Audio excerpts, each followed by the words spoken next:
हमारी सरकार अभी तक अलग अलग स्कीम के तहत डायरेक्ट बेनिफिट ट्रांसफर इन वेलफेयर स्कीम के अंतर्गत 28 लाख करोड़ रुपए ट्रांसफर कर चुकी है। 28 लाख करोड़।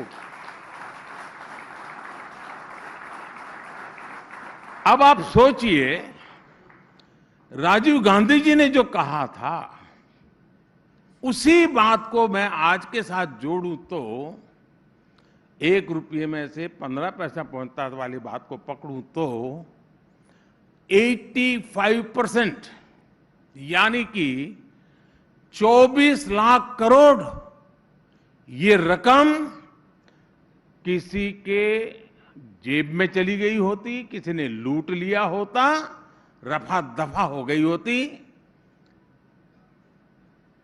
और सिर्फ 4 लाख करोड़ रुपया गरीब के पास पहुंचा होता। लेकिन चूंकि मैंने रीइमेजिन किया, डीबीटी की व्यवस्था को प्राथमिकता दी, आज 1 रुपया दिल्ली से निकलता है, 100 के 100 पैसे उसके पास पहुंचते हैं। ये है रीइमेजिन।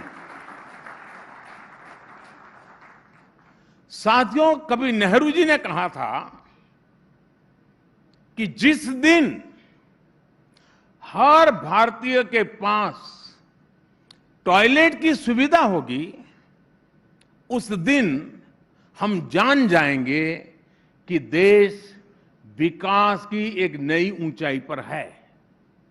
मैं ये पंडित नेहरू जी की बात कर रहा हूं। कितने साल पहले की होगी आप अंदाज कर सकते हैं। मतलब नेहरू जी को भी समस्या का पता था, लेकिन समाधान की तत्परता नजर नहीं आई। और इस वजह से देश का बहुत बड़ा हिस्सा लंबे समय तक मूल सुविधाओं से वंचित रहा। 2014 में जब हमें सेवा करने का अवसर मिला तो देश के ग्रामीण इलाकों में सैनिटेशन कवरेज 40% से भी कम था। जब हम आए उस समय 40% से भी कम था। हमने इतने कम समय में 10 करोड़ से ज्यादा शौचालय बनाए, स्वच्छ भारत अभियान शुरू किया। आज देश के ग्रामीण इलाकों में सैनिटेशन कवरेज 100% तक पहुंच गया है। मैं आपको एस्पिरेशनल डिस्ट्रिक्ट का भी एक उदाहरण देना चाहता हूं। रीइमेजिन वाला विषय जब ये आपने रखा है तो मैं उसी दायरे में अपने आप को रखना चाहता हूं। हालत ये थी कि वर्ष 2014 में देश में 100 से ज्यादा ऐसे डिस्ट्रिक्ट थे जिन्हें बहुत ही बैकवर्ड माना जाता था। इन जिलों की पहचान थी गरीबी, पिछड़ापन, ना सड़क, ना पानी, ना स्कूल, ना बिजली, ना अस्पताल, ना शिक्षा, ना रोजगार। और इनमें हमारे देश के ज्यादातर आदिवासी भाई बहन इन इलाकों में रहते थे। हमने बैकवर्ड के इस कंसेप्ट को रीइमेजिन किया और इन जिलों को एस्पिरेशनल डिस्ट्रिक्ट्स बनाया।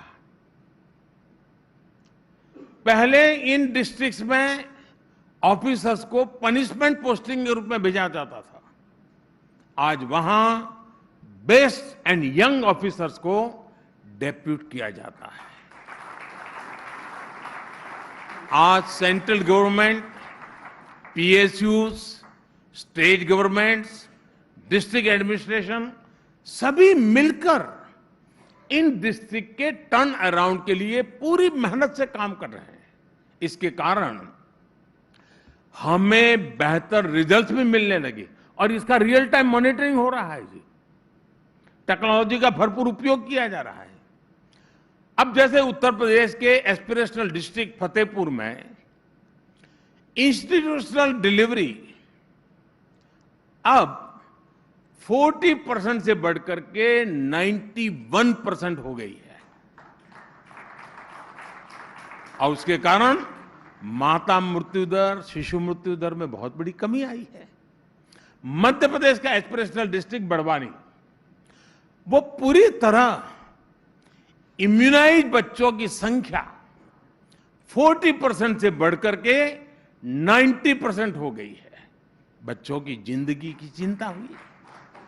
महाराष्ट्र के एस्पिरेशनल डिस्ट्रिक्ट वाशिम में टीबी ट्रीटमेंट का सक्सेस रेट 40% हुआ करता था, वो बढ़कर के करीब करीब 90% हो गया है।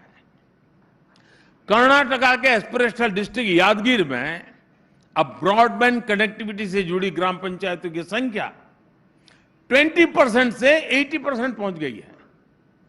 कितने ही ऐसे पैरामीटर्स हैं जिसमें किसी समय जिसको बैकवर्ड डिस्ट्रिक्ट करके अछूत बना दिया गया था, एस्पिरेशनल डिस्ट्रिक्ट की कवरेज पूरे देश की एवरेज से भी बेहतर हो रही है। यह है रीइमेजिनेशन। मैं आपको क्लीन वाटर सप्लाई का भी उदाहरण दूंगा। आजादी के 7 दशक के बाद भी हमारे देश में सिर्फ 30 मिलियन यानी 3 करोड़ रूरल हाउस होल्ड के पास टैप कनेक्शन था। 160 मिलियन रूरल हाउस होल्ड यानी 16 करोड़ परिवार इससे वंचित थे। हमने बड़ी बड़ी बातों के बजाय 80 मिलियन यानी 8 करोड़ नए टैप कनेक्शन सिर्फ 3.5 वर्षों में दे दिए हैं। ये है रीइमेजिनेशन का कमाल। फ्रेंड्स, इस समिट में शामिल एक्सपर्ट भी इस बात को मानेंगे कि भारत की रैपिड ग्रोथ के लिए अच्छा इंफ्रास्ट्रक्चर जरूरी है। लेकिन देश में पहले क्या स्थिति थी और जो स्थिति थी वो क्यों थी?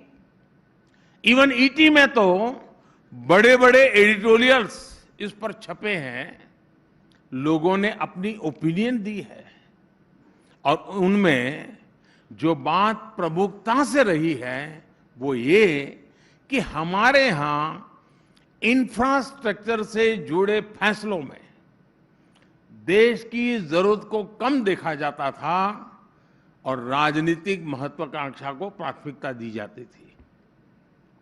इसका जो नतीजा निकला उसका भुक्तभोगी पूरा देश रहा है। अगर कहीं रोड्स भी बननी है तो पहले देखा जाता था कि सड़क बनने के बाद वोट मिलेंगे या नहीं मिलेंगे, ट्रेन कहां रुकेगी, कहां चलेगी, ये भी राजनीतिक नफा नुकसान देखकर तय होता था। यानी इंफ्रास्ट्रक्चर की ताकत को पहले कभी समझा ही नहीं गया। हमारे पास, और ये आपको चौंकाने वाली चीजें लगेगी कि कभी ईटी वालों ने लिखा नहीं होगा,